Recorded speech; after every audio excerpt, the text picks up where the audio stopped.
Melanie, historia de una anoréxica, capítulo 15, equipo S, dirigirse a la sección Second South. Para cuando corría mi segunda semana de estadía en el hospital, empezaba a sentir como si hubiera estado allí toda la vida. Al despertar por las mañanas ya no me tomaba un minuto para descubrir dónde estaba. La pequeña habitación casi desnuda, con su papel de colgadura decorado con payasos, empezaba a parecerme tan conocido como mi propio cuarto en casa. No era que lo amara, aclaro, como si amaba el mío, pero me era una habitación familiar. Lo mismo ocurría con la rutina en el hospital. Me bastaba asomarme al corredor para saber qué hora era. Estaba el ajetreo de cada cambio de turno de las enfermeras, el correteo del carrito que repartía las comidas a las 8, 12 y 5 de la tarde, el trasegar de los traperos sobre el suelo de los corredores por la mañana, el ruido de pasos ligeros cuando empezaban las horas de visita, el sonsonete neutro del altavoz todo el santo día, que se hacía un poco más intenso cuando anunciaba el fin de las horas de visita, y luego los pasos de los visitantes marchándose y de las enfermeras repartiendo los medicamentos para la noche y acomodando a los pacientes en sus camas antes de que se apagaran las luces en los corredores. Una vez quedaban los corredores a oscuras, el hospital se sumía en el silencio, excepto por el suave susurro de las zapatillas de alguna enfermera de vez en cuando. Pero silencio o no, el hecho es que la noche de aquel segundo sábado en el hospital no podía conciliar el sueño. La cama me pareció muy alta y muy dura. Añoré mi pequeña camita blanca en casa, de manera que, dando vueltas intranquila debajo de las cobijas, me encontraba aún despierta cuando de pronto el altavoz volvió a la vida varias horas después de que habían apagado las luces. Equipo S, dirigirse sección Second South, dijo el anuncio. Cualquier doctor disponible. A pesar de la urgencia del mensaje, la voz era mesurada y tranquila, tal y como había sonado aquel día que llevaba al señor Tanner en su silla de ruedas. Justo el día en el que conocí también a la doctora Lehman, y me pregunté si sería doctora. EC significa emergencia cardíaca, recordé. ¿Sería capaz de recordar todas aquellas otras cosas que había aprendido en el caso de que volviera a trabajar como voluntaria? ¿Sabría seguir al pie de la letra las rutinas de la sala de flores o cómo se ordenaban los archivos de los pacientes? ¿O incluso recordaría el camino para llegar a todas aquellas dependencias apartadas como el laboratorio y la lavandería? ¿Podría reconocer el camino para ir a todos los pisos y las salas y las secciones? Las secciones. Me senté de un salto tan pronto até cabos y pensé en el mensaje del altavoz. La voz había dicho Second South, es decir, esta sección, el ala del hospital en la que yo me encontraba, el ala infantil.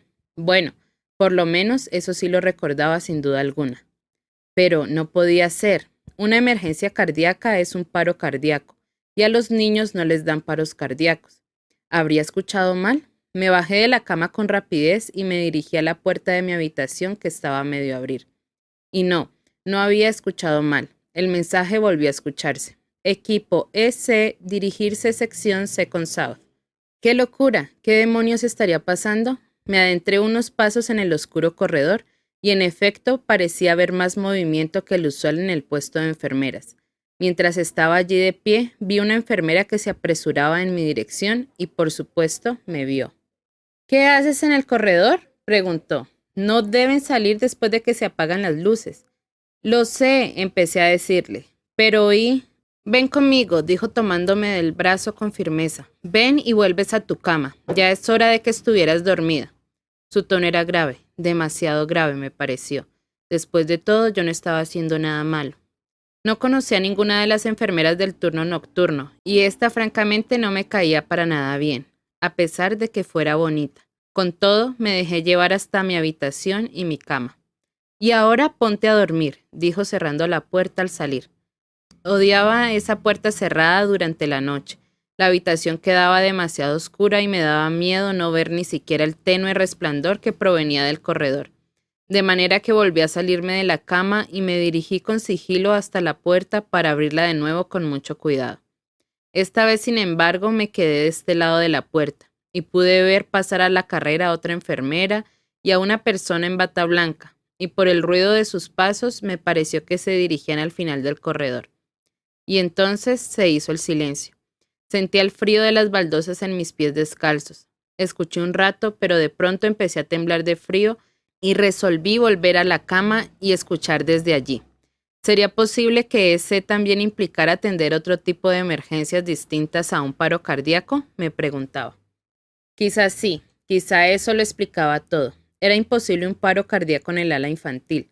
Pensé en los niños que había visto en la sala de la televisión. No sabía ninguno de sus nombres.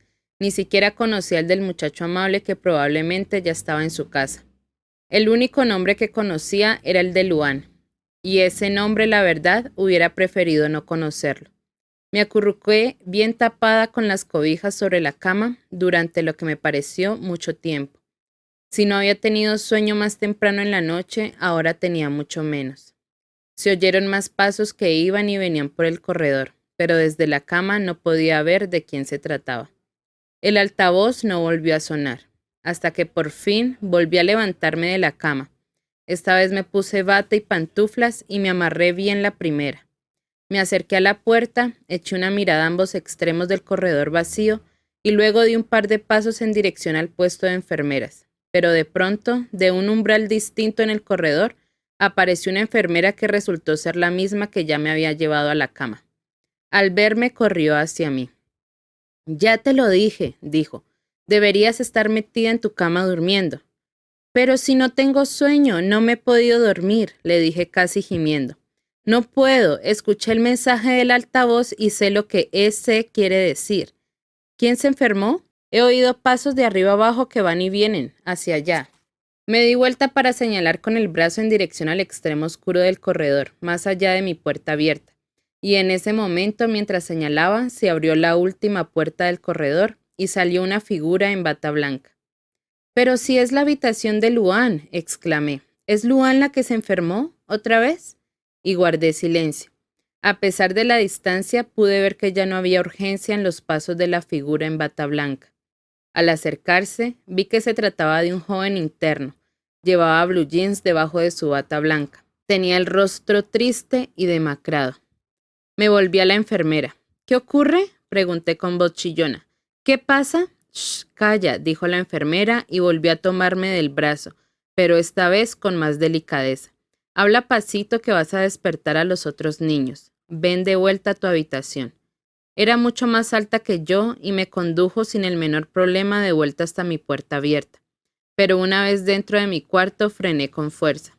Una rara sensación helada empezó a apoderarse de mí, un frío que no tenía nada que ver con el de la noche fría. «Quiero saberlo», le dije a la enfermera e intenté soltarme de su brazo. «¿Qué ocurre?» El brazo de la enfermera pareció titubear un poco, cosa que aproveché para girarme y mirarla de frente.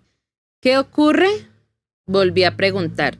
«Dígame qué ocurre con Luan. Mejor dicho, es imposible que le haya dado un paro cardíaco. Es de mi misma edad, no puede estar muerta». Al oír estas palabras, la cara bonita de la enfermera se descompuso. Luego se endureció y soltó mi brazo con furia. «Claro que puede estar muerta», contestó con brusquedad. «¿Acaso no sabes que una niña bien puede llegar a morirse por estar haciendo esas tontas dietas como las que tú estás haciendo? ¿Acaso no te lo dijo tu doctor?»